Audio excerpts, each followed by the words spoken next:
प्रकृति ने हमें बहुत से संसाधन उपहार स्वरूप दिए हैं जो कि हमारे जीवन के लिए अति आवश्यक हैं। अतः हमारा कर्तव्य बनता है कि हम इसका सदुपयोग करें, परंतु इंसान इसके विपरीत तरीके से ही कार्य कर रहा है।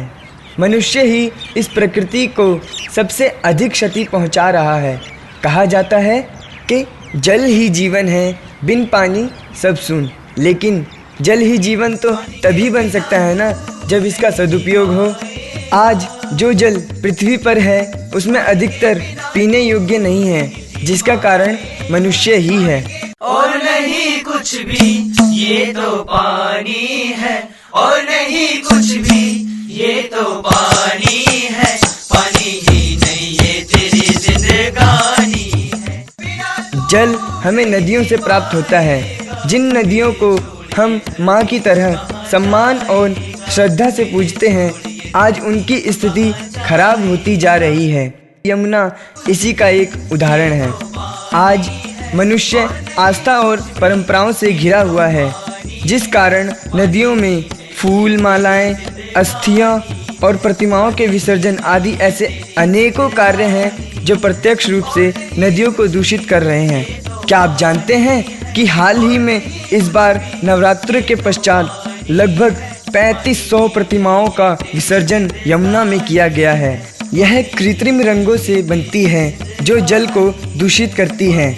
क्या इसका अर्थ यह है कि हमारी परंपराएं खराब हैं? नहीं, किंतु इन्हीं प्रतिमाओं को पहले प्राकृतिक रंगों से तथा मिट्टी से बनाया जाता था, जिससे नदियों को कोई नुकसान नहीं होता था। इसलिए आज हमें प्राकृतिक चीज़ों से बनी मूर्तियों का उपयोग करना चाहिए। ऐसे प्रयास आरंभ भी किए गए हैं, जिससे हमारी श्रद्धा से नदियों का जल दूषित ना हो।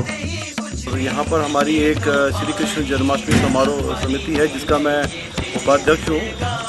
देखिए जी, इको फ्रेंडली मूर्तियाँ को जो बनाने का और उसको इस्तेमाल करने का हमारे मन में विचार इसलिए आया क्योंकि हम सब ये जानते हैं कि आज के दिन में जो मूर्तियाँ जिनमें कि केमिकल लगे होते हैं वो बड़े हार्मफुल होते हैं, बड़े नुकसान देते हैं। वो मिट्टी को नुकसान देते हैं, और जब वो उनका विसर्जन पानी में किया जाता है तो उसको भी बहुत नुकसान देते हैं। पानी में जो है वो केमिकल तो जहर होते हैं, और जहर की मात्रा वो बढ़ जाती है।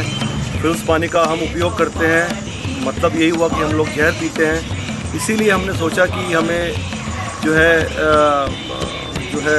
इको फ्रेंडली मूर्तियों का ही इस्तेमाल करना चाहिए। आज कई सारे कारखाने और छोटे छोटे स्थान हैं जहां रासायनिक पदार्थों से कार्य होता है। रासायनिक पदार्थों का बेकार भाग तथा रंगीन जल पाइपों के माध्यम से इन्हीं नदियों में डाल दिया जाता है, जिस कारण आज यह काली बदबूदार नाले जैसी प्रतीत होती है। पूरे वर्ष हम नदियों में कूड़ा करकट, पॉलीथीन आदि फेंकते रहते हैं और अंत में सारा दोष सरकार पर डाल देते हैं। आज सरकार भी इसकी सफाई हेतु हर साल लगभग 4000 करोड़ रुपए खर्च करती है, परंतु यह सारा पैसा बेकार जाता है। आपको पता है कि कॉमनवेल्थ गेम्स से ठीक पहले बाढ़ ने यमुना को लबालब गंदगी से छिपा लिया था, वरना तो हमारी योजनाएं धरी की धरी ही रह जाती। नदियों में बाढ़ आने से नदियों को फ़ायदा मिलता है, क्योंकि बाढ़ नदियों की सारी गंदगी को अपने साथ ले जाती है, जिससे नदियां स्वतः ही साफ हो जाती हैं। बाढ़ के पश्चात भी आखिर हमारा समाज वही अपने अंधविश्वासों के कारण फिर से इन नदियों को गंदा कर देता है। इस तरह यमुना पूरे साल भर दूषित रहती है, जिस कारण हैजा, बुखार तथा और भी कई सारी बीमारियों का संकट बढ़ जाता है। यदि हम नदियों के प्रति समाज में बदलाव लाना चाहते हैं तो सबसे पहले हमें स्वयं प्रयास करना चाहिए कि हम इसकी सफाई में योगदान देंगे और इसे गंदा करने से बचाएंगे, क्योंकि यदि इसी प्रकार चलता रहेगा तो भविष्य में नदी के नाम पर केवल एक गंदा नाला रह जाएगा, और प्यास नदी बुझा सकती है, नाला नहीं।